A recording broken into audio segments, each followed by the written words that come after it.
Hello guys, welcome back to our channel. My name is My Manu name is Mani and you're watching दिल Dil से Se react. React. तो guys आप लोग बहुत फरमाइश कर रहे थे कि आप लोग टुवर्ड्स एटर्निटी की वीडियो के ऊपर भी रिएक्ट कीजिए।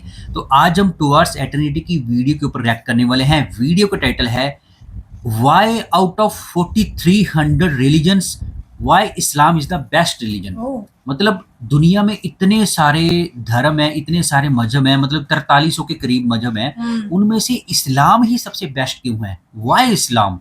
तो ये वीडियो बहुत ही इंटरेस्टिंग होने बिल्कुल। वाली है क्योंकि हम लोगों का जैसे हम जब से वीडियो कर रहे हैं, रिएक्शन दे रहे हैं, तो हमारा इंटरेस्ट बहुत ज़्यादा बढ़ रहा है कि इस्लाम में ऐसी-ऐसी चीज़ें, ऐसी-ऐसी बातें हैं जिनको नॉन मुस्लिम जानते ही नहीं है। हाँ, इस वीडियो में हमें डिटेल में पता ज़्यादा लगेगा। क्लियर हो जाएगा कि क्यों सब धर्मों से सबसे अलग क्यों है इस्लाम। बिल्कुल। तो बिना देर की वीडियो को स्टार्ट करते हैं। Let's start. दुनिया में लगभग 230 करोड़ ईसाई, 200 करोड़ मुस्लिम, 110 करोड़ हिंदू, 50 करोड़ बौद्ध और 1.5 करोड़ यहूदी हैं। और कुल मिलाकर ऐसे 4300 धर्म हैं। तो ऐसे में कुछ लोग ये पूछ सकते हैं, इतने सारे धर्म में से मुझे इस्लाम को ही क्यों मानना चाहिए? हमें कैसे पता चले कि इस्लाम ही सही धर्म है? क्या हम ये तर्क से साबित कर सकते हैं? हम इसका उत्तर दार्शनिक डेकार्ट द्वारा विकसित की एक बड़ी ही दिलचस्प तकनीक के जरिए देंगे। इसे कार्टेशियन स्केप्टिसिज्म कहते हैं। संक्षिप्त में वो कहते हैं, सोचिए कि आपके पास सेबों से भरी एक टोकरी है। आप टोकरी में अपना हाथ डालते हैं और एक अच्छा सेब निकालते हैं। जब आप उसमें दोबारा अपना हाथ डालें और इस बार आपको एक सड़ा हुआ सेब मिले, तो सड़े हुए सेबों को फेंकने के लिए उन्हें एक एक करके निकालना बंद कर दें। कौन सा अच्छा है और कौन सा सड़ा है, इसे जांचने की झंझट में न पड़े। इसके बजाय पूरी टोकरी खाली कर लें और जो सेब अच्छे हैं उन्हें वापस टोकरी में डाल दें। चलिए इस मसले में भी यही तकनीक अपनाते हैं। मेरा मतलब है, क्या हम 4300 धर्मों को एक एक करके देख सकते हैं? मुझे नहीं लगता। तो फिर चलिए ब्रह्मांड में मौजूद सुरागों को तर्क और बुद्धिमत्ता का उपयोग कर देखते हैं। आइए हम इन सुरागों के माध्यम से एक सच्चे धर्म में जो शर्तें होनी चाहिए उन्हें निर्धारित करें। चलिए इन्हीं संकेतों को इस प्रश्न का सीधा उत्तर देने देते हैं कि इस्लाम क्यों। अब जब आप एक इमारत खड़ी करते हैं तो सबसे पहले उसकी नींव डालते हैं, है ना? कई चरणों से गुजरना होता है। इस मुद्दे के लिए भी हमें उन्हें नींव से शुरू करते हुए चरण दर चरण निरस्त करना होगा। इसलिए हमारे फिल्टर्स ये होंगे, क्या कोई ईश्वर है भी? क्या धर्म की कोई आवश्यकता है? और यदि धर्म की आवश्यकता है भी, तो क्या एक धर्म ग्रंथ और नबी भी होने चाहिए? आइए सबसे पहले हम इस इमारत की नींव पर नजर डालें, जो कि है ये सवाल कि कोई ईश्वर है भी या नहीं। आप शायद इसे साबित करने के कई अलग अलग तरीकों के बारे में सोच रहे होंगे, लेकिन आज आइए हम इस प्रश्न के उत्तर के लिए उस ब्रह्मांड के माध्यम से खोज करें जिसके गवाह हम सभी हैं। अब मैं जो उदाहरण दे रहा हूँ उसे समझने के लिए इसे ध्यान से सुनिएगा। भौतिक विज्ञान के अनुसार यदि कोई काम है जिसे किया जा चुका है, तो वहाँ कोई शक्ति अवश्य रही होगी जो कि उस काम को कर सकती हो। मतलब मैं जिसे भी इस कार्य के कर्ता के रूप में देखता हूँ, उसके पास उसे करने के लिए पर्याप्त शक्ति होगी ही। उदाहरण के लिए, यदि मैंने एक बच्चे को हवाई जहाज खींचते देखा, तो मैं तुरंत ही किसी और कर्ता को ढूंढूंगा, क्योंकि वो बच्चा ये कार्य कभी कर ही नहीं सकता। या फिर मैं ये कहूँगा कि ये कोई मशीन है जो इस हवाई जहाज को हिला रही है, इत्यादि। चाहे भले ही मेरी आंखें ये कहे कि वो बच्चा ही उस हवाई जहाज को खींच रहा है, मेरी बुद्धि तुरंत हस्तक्षेप करेगी और कहेगी उस बच्चे में हवाई जहाज खींचने के लिए पर्याप्त शक्ति नहीं है। मैं उस बच्चे के पीछे छिपे असल सक्षम कर्ता को ढूंढने लगूंगा। और यही बात समझ में आती है ना? ठीक उसी उदाहरण की तरह जब हम ब्रह्मांड को देखते हैं, उदाहरण के लिए हम गाय को दूध के उत्पादन के कर्ता के रूप में देखते हैं। गाय को अपने बनाए दूध में मौजूद अमीनो एसिड्स के बारे में नहीं पता, न ही वो उन लोगों की शारीरिक आवश्यकताओं को जानती है जो इसे पिएंगे, पर वो बिल्कुल वैसा दूध बनाती है जैसे कि उनकी जरूरत है। इसके अलावा ये दूध का उत्पादन कुछ ऐसा खाकर करती है जो कि सबसे व्यर्थ लगता है, घास।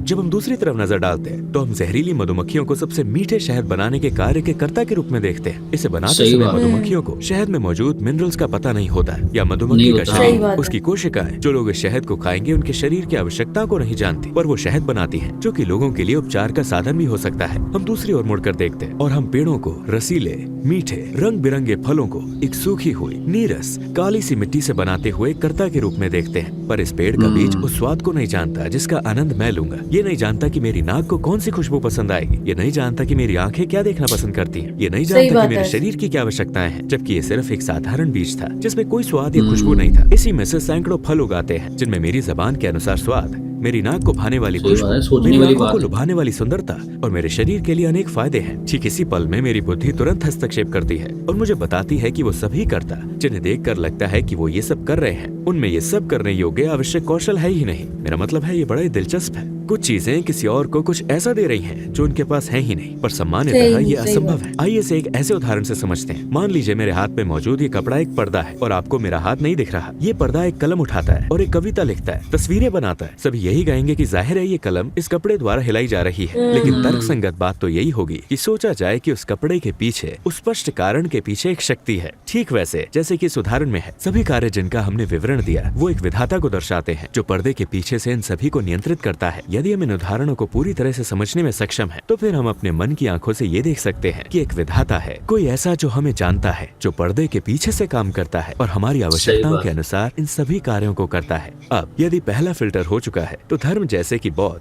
जैन और दार्शनिक आस्था जैसे कि नास्तिकता, अनीश्वरवाद, प्रकृतिवाद और संशयवाद खारिज हो जाते हैं, क्योंकि एक विधाता तो अवश्य ही होना चाहिए, चाहे आप उसे जिस भी नाम से पुकारें। अब चलिए हमारे दूसरे फिल्टर की ओर बढ़ते हैं। यहाँ हम तर्क विज्ञान द्वारा दी गई तुलना पद्धति का प्रयोग करने वाले हैं। इसे मैं इस तरह से समझाता हूँ। जब हम अपने आसपास देखते हैं तो आगे बताया जाने वाला नियम हमेशा और हर जगह स्थिर रहता है। अगर हमारे सामने कोई रचना या उत्पाद है तो इसे बनाने वाला व्यक्ति इसे सबसे अच्छी तरह जानता है। साथ ही इसके बारे में जब भी कोई बात करेगा तो सबसे पहला व्यक्ति जिसे इस पर बोलने का अधिकार होगा वो वही होगा जिसने इसे बनाया है। उदाहरण के लिए जब मैं एक फोन खरीदता हूँ तो उसके साथ एक यूजर मैनुअल मिलती है, सही। इसे देकर एक तरह से निर्माण करने वाली कंपनी मुझसे कहती है हमने ये फोन बनाया है। फिर तर्क के मुताबिक हम इसे सबसे अच्छी तरह जानते हैं, इसके छोटे से छोटे विवरण तक, और ये मैनुअल देकर हम इस तथ्य को प्रदर्शित कर रहे हैं। ये बात साधारण उत्पादों में भी होती है। फिर हमारा दिमाग ये प्रश्न पूछता है, जब साधारण चीजों के लिए भी यूजर मैनुअल होते हैं तो क्या ये संभव है कि इस ब्रह्मांड के बनाने वाले ने, जिसने पूरी मानवता को बनाया और उन्हें इस दुनिया में भेजा, उनके मार्गदर्शन के लिए कोई यूजर मैनुअल ही न भेजा? मानव इतिहास के दौरान संपूर्ण मानवता ने हमेशा ये प्रश्न किए हैं, कौन हूँ मैं कहाँ से आया हूँ, मैं कहाँ जा रहा हूँ, इस जीवन में मेरा उद्देश्य क्या है?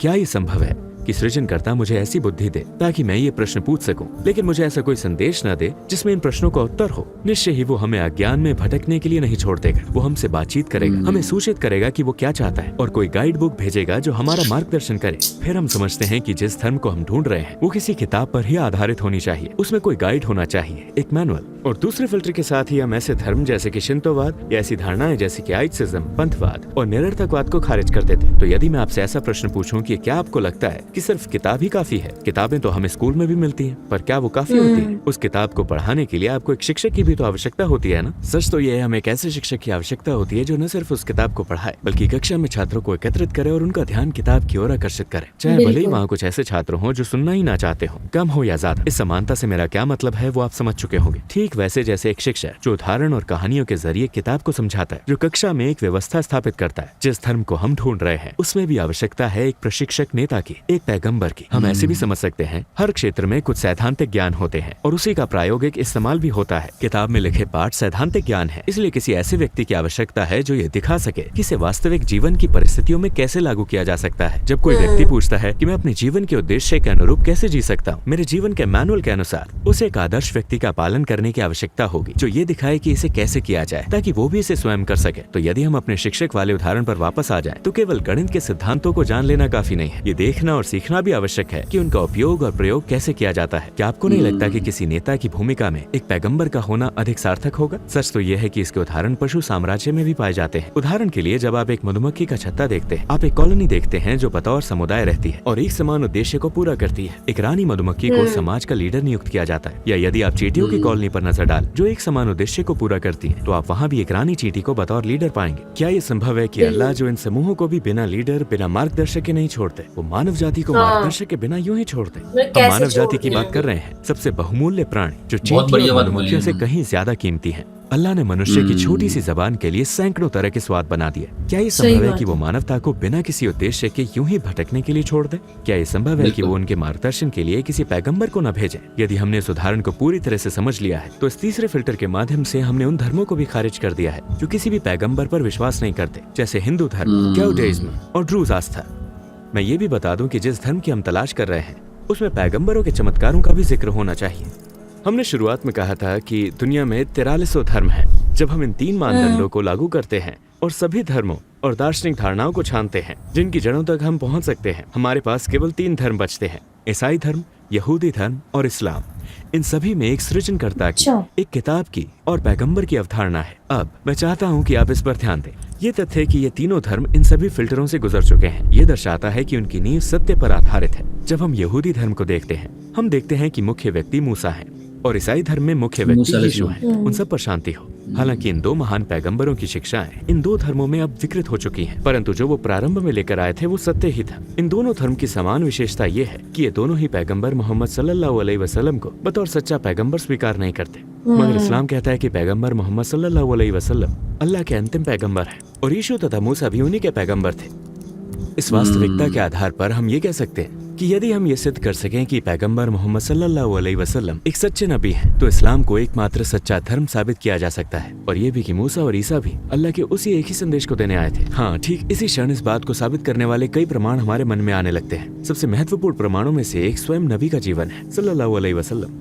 कल्पना कीजिए, नबूवत से पहले वो 40 वर्षों तक अपने ही लोगों के बीच रहे। अपनी नबूवत के 23 सालों में उन्होंने दोबारा अपने उन्हीं लोगों के बीच उनका नेतृत्व किया और उनकी हर हरकत पर नजर रखी जा रही थी। हम ये देखने जा रहे हैं कि क्या एक ऐसा व्यक्ति माज़अल्लाह झूठा था या नहीं। तर्क के आधार पर हम ये जानते हैं कि जो लोग पद में और ओहदे में एक दूसरे के समान होते हैं वो एक दूसरे की नकल कर सकते हैं, मगर जितना ही एक व्यक्ति का पद दूसरे से छोटा होता है, नकल करना उसके लिए उतना ही कठिन होता है। मिसाल के तौर पर इब्न सीना को ही ले लीजिए, जिन्हें पश्चिम में अविसेना के नाम से भी जाना जाता है। चिकित्सा के एक ऐसे महानायक जिनकी किताबें सदियों से दुनिया भर के विश्वविद्यालयों में पढ़ाई जाती रही हैं। आपके अनुसार एक अज्ञानी व्यक्ति कितनी नकल अविसेना होने का कितना ढोंग कर सकता है? यदि वो किसी शहर में जाकर कहता है मैं अविसेना हूँ, तो कितने लोग उस पर विश्वास करेंगे? जो लोग उसके साथ समय बिताएंगे, कुछ ही समय बाद वो उसकी चाल और व्यवहार से समझ जाएंगे कि वो झूठा है ना? एक धोखेबाज गरीब व्यक्ति किसी सुल्तान की नकल नहीं कर सकता। थोड़े ही समय में उसकी हर चीज चीख चीख कर बताने लगेगी कि वो एक ढोंगी है। चलिए मान लेते हैं कि उसने उनकी नकल कर ली, लेकिन वो कब तक लोगों को धोखा दे सकता है? थोड़ी देर बाद उसका झूठ किसी न किसी तरह सामने आ ही जाएगा। क्या हमें इस तुलनात्मक तर्क को नबी मोहम्मद सल्लल्लाहु अलैहि वसल्लम पर लागू करना चाहिए? वो जो धर्म लेकर आए वो उनके बारे में ये कहता है, ये वो व्यक्ति हैं जिन्हें अल्लाह ने अनगिनत लोगों में से एक चुनकर एक नबी बनाया है। अल्लाह के आखिरी नबी जिन्हें पूरी मानव जाति के लिए भेजा गया है, सभी लोगों में सर्वश्रेष्ठ और सबसे नैतिक है। अब यहाँ पर दो संभावनाएं हैं, या तो ऐसा सच में है या माज़अल्लाह वो झूठे हैं। लेकिन आपको याद होना चाहिए कि जो व्यक्ति उन्हें झूठा घोषित करता है वो उन्हें कोई साधारण झूठा नहीं मान सकता। आपको इन्हें इतिहास का सबसे बड़ा झूठा मानना पड़ेगा, क्योंकि उन्होंने इतने उच्च पद पर होने के बारे में झूठ बोला था। आपको उन्हें किसी ऐसे व्यक्ति के रूप में स्वीकार करना पड़ेगा जो ईश्वर को नहीं मानता, नहीं डरता कि वो उसे सजा दे सकते हैं, और जो अल्लाह के नाम पर झूठ बोलता है। चलिए मान लेते हैं कि उन्होंने ऐसा किया भी। क्या वो 23 वर्षों तक इसे निभा सकते थे? कुछ लोग शायद ऐसे हों जो सोचते हो कि नबी सल्लल्लाहु अलैहि वसल्लम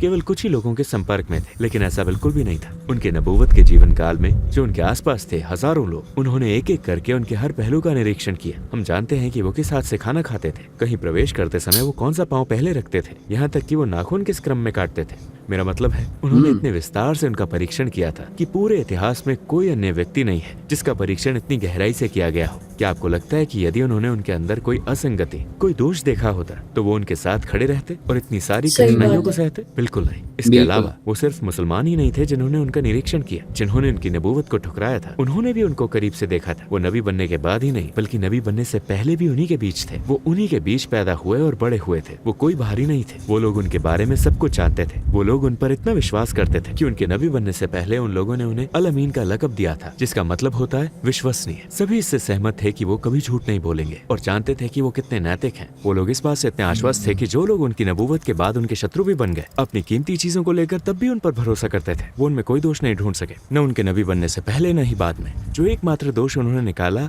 वो ये था कि उन्होंने उन्हें जादूगर और टोने टोटके करने वाला कहकर बदनाम किया, और कुछ नहीं। एक व्यक्ति जो झूठ बोलने जा रहा हो, इसे उसे कुछ दुनियावादी फायदा होना चाहिए, है ना? लेकिन वो जो करते थे उसमें उनका अपना कोई लाभ नहीं होने वाला था। इसके विपरीत उनमें कुछ ऐसी चीजें थी जो उनके लिए चीजों को और कठिन बना देती थी। वो कई कई दिनों तक रोजे रखते थे। कभी कभी गरीबी के कारण वो बिना सहरी और इफ्तार के रोजे रखते थे। आयशा रज़ियल्लाहु ताला अन्हा कहती है, कभी कभी 2-2 महीने तक उनके घर में कोई खाना नहीं बनता था। वो ऐसी चीजें खा लेते थे जैसे खजूर। वो इबादत करते, रात के समय घंटों नमाजें पढ़ते। क्या है तहज्जुद की नमाज? क्या ये रात के अंतिम तीसरे पहर में नींद से जागना और नमाज पढ़ना नहीं है? मुसलमानों के लिए नमाज सुन्नत है, यानी वैकल्पिक, लेकिन नबी सल्लल्लाहु अलैहि वसल्लम के लिए ये फर्ज था, यानी अनिवार्य। वो अपने आप को रात के उस समय जब कोई उन्हें देख भी न रहा हो इतनी मुश्किल में क्यों डालते? सिर्फ एक झूठ की खातिर। जिस धर्म को वो लेकर आए थे उसका पालन 23 वर्षों तक वो दूसरे से बेहतर करते हैं, दूसरों से अधिक नमाजें पढ़ते हैं। उन्हें गुनाह न करने की चिंता किसी और की तुलना में कहीं ज्यादा है। क्या दुनिया के सबसे बेहतरीन झूठे में इनमें से जरा सी भी विशेषताएं होंगी? इन सब में फायदा कहाँ है? क्या वो ये सब प्रतिष्ठा, धन और औरतों के लिए कर रहे हैं? ये सब तो उन्हें विरोधी पक्ष की ओर से पेश किए गए थे, और उनका जवाब हमेशा वही होता था, यदि तुम मेरे दाएं हाथ में सूरज और मेरे बाएं हाथ में चांद भी रख दो तब भी मैं इस उद्देश्य को नहीं छोड़ूंगा। इसलिए वो कहते हैं, मेरा संघर्ष सांसारिक लाभ के लिए नहीं है। यदि तुम मुझे केवल वही सब नहीं बल्कि पूरी दुनिया, यहाँ तक कि चांद और सूरज भी दे देते फिर भी मैं हार नहीं मानता। उन्हें पूरे जीवन जान से मारने की धमकियां मिली, उन पर बार बार हत्या के प्रयास हुए जो कि विफल रहे। उनमें से कोई सफल नहीं हुए और उन्होंने सल्लल्लाहु अलैहि वसल्लम अपने बिस्तर पर दम तोड़ा। वो उन सब का सामना क्यों करते? एक झूठ के लिए। वो पत्थरबाजी, गालियां और अपमान क्यों सहते रहे? उनके नबी होने के प्रमाण के रूप में कई बातें गिनाई जा सकती हैं, पर इन सबसे महत्वपूर्ण उनका अपना जीवन, उनका आचरण उनकी नबूवत को साबित करने के लिए काफी है। जैसा कि हमने शुरुआत में कहा था, वो या तो सच बोल रहे थे या फिर माज़अल्लाह वो झूठे थे। अगर हमसे पूछा जाए क्या ऐसा व्यक्ति झूठा है या वो जो इस व्यक्ति को झूठा कहता है वही असली झूठा है, क्या आपको लगता है कि इस प्रश्न का उत्तर देने की कोई आवश्यकता भी होगी? जब हम इन सभी चीजों का विश्लेषण करते हैं तो हम उस सच तक पहुंच जाते हैं जिसे हम जीवन भर खोजते रहे हैं। वो ये है कि हम जिस सृजनकर्ता को ढूंढ रहे हैं वो अल्लाह सुब्हानहु व तआला है। जिस किताब को हम ढूंढ रहे हैं वो कुरान है और जिस नबी की हमें तलाश है वो नबी मोहम्मद सल्लल्लाहु अलैहि वसल्लम है। याद है हमने शुरुआत में क्या पूछा था? 4300 धर्म में से इस्लाम ही क्यों? इसलिए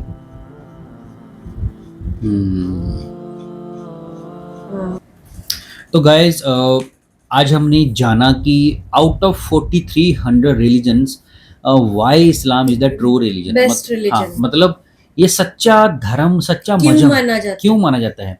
तो देखो बिल्कुल सही बात बोली इन्होंने। एज अ हिंदू मैं भी ये बोल सकता हूँ कि हिंदुइज्म में भी पैगंबरों को नहीं माना जाता, ठीक है। लेकिन पैगंबर का होना मतलब पैगंबर का मतलब एक लीडर, एक जैसे उन्होंने बहुत अच्छी बात बोली, अल्लाह ताला ने वो क्रिएटर है, उसने जब छोटी सी छोटी एक जीव जंतु हाँ। के लिए, चींटियों के लिए, मधुमक्खियों तक के लिए एक लीडर चुना हुआ है। बिल्कुल। हाँ, जैसे चींटी में भी रानी चींटी होती है, मधुमक्खियों में भी रानी मधुमक्खी होती है।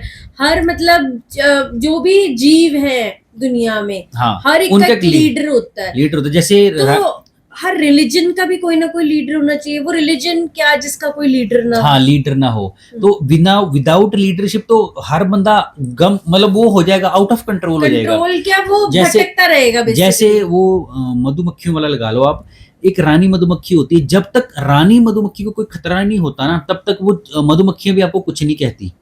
बिल्कुल। लेकिन जब रानी मधुमक्खी के ऊपर अटैक होता है ना तो सारी की सारी मधुमक्खियां आपके ऊपर टूट पड़ती हैं। ऐसी चींटियों का भी एक रानी चींटी होती है, वो रानी चींटी जहां तक जहां चलती है वहां वहां उसकी जो प्रजा भी चलती है। बिल्कुल। तो हर चीज के लिए क्रिएटर ने एक मैनुअल रखा हुआ है, यूजर मैनुअल। मतलब जब हम कोई टीवी बिल्कुल। लेने जाते हैं, कोई फ्रिज लेने जाते हैं तो हमें एक यूजर गाइड, यूजर मैनुअल दिया जाता है, सो दैट हमें कोई मुश्किल आए तो हम यूजर मैनुअल पढ़कर कर ले, उस प्रॉब्लम को, उसको ट्रबल शूट कर लें, उसको प्रॉब्लम को सॉर्ट आउट कर लें। ऐसी कुरान है, जो हाँ। हमें प्रॉब्लम आए तो कुरान पढ़ के हम उसके सॉल्यूशंस ले ले। हाँ एग्जैक्टली। और उसका लीडर कौन है? अल्लाह ताला ने नबी किस पाक। क्रिएटर कौन है? अल्लाह। और उसने किसको भेजा है यूजर मैनुअल बना के? नबी पाक को।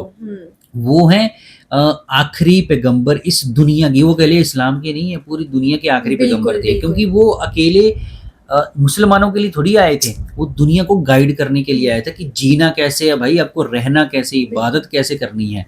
तो एज फार एज पैगंबर इज कंसर्न, मतलब जहां तक पैगंबर की बात है, एक लीडर की बात है, तो ये सिर्फ इस्लाम में ही देखने को मिलता है। और वो पैगंबर कौन थे? प्रॉफिट मोहम्मद नबी जी। पाक। उनसे बेटर एग्जांपल तो दुनिया में कोई है कोई ही नहीं नहीं ना। सकती। हाँ। जितने कष्ट उन्होंने सहे, अपने ऊपर उन्होंने कष्ट क्यों लिए?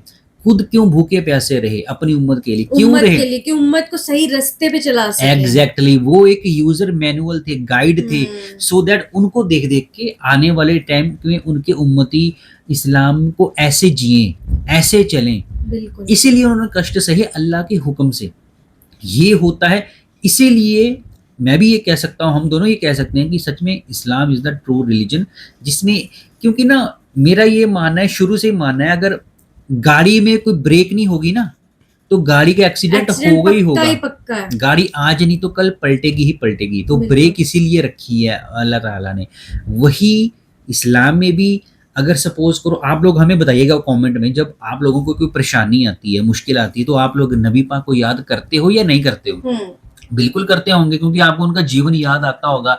और इसीलिए आज पूरी दुनिया में मोहम्मद नाम के लोग बहुत ज्यादा हैं, क्योंकि उनको याद किया जाता है। लोग उनके साथ अपने आप को रिलेट कर पाते हैं। हर मुस्लिम के आगे पहले मोहम्मद लिखता है। हाँ, मोस्ट ऑफ ज्यादातर। हाँ, ये चीज गाइस आप बताइएगा कि क्या हर मुस्लिम के नाम के आगे मोहम्मद लगता है, या ये मतलब सिर्फ अपनी मर्जी होती है? बाकी इन्होंने बिल्कुल सही बिल्कुल एक तर्क फैक्ट्स के साथ बात की है। बिल्कुल बाकी देखो धर्म मजहब कोई बुरा नहीं है, लेकिन लीडरशिप क्वालिटीज जरूर होनी चाहिए। तो as far as leadership is concerned, सही गाइडेंस की बात करें तो इस्लाम इज द बेस्ट। बिल्कुल एज अ नॉन मुस्लिम हमें इस बात को कहने में कोई दिक्कत नहीं है, सीरियसली गाइस। तो इसी गुड नोट के साथ हम वीडियो को एंड करते हैं, मिलते हैं नेक्स्ट वीडियो में। तब तक आप लोग अपनी फैमिली का ख्याल रखिए, अपने बच्चों का ख्याल रखिए, अच्छा खाइए, अच्छा पाइए। मिलते हैं नेक्स्ट वीडियो में, तब तक के लिए साइनिंग ऑफ।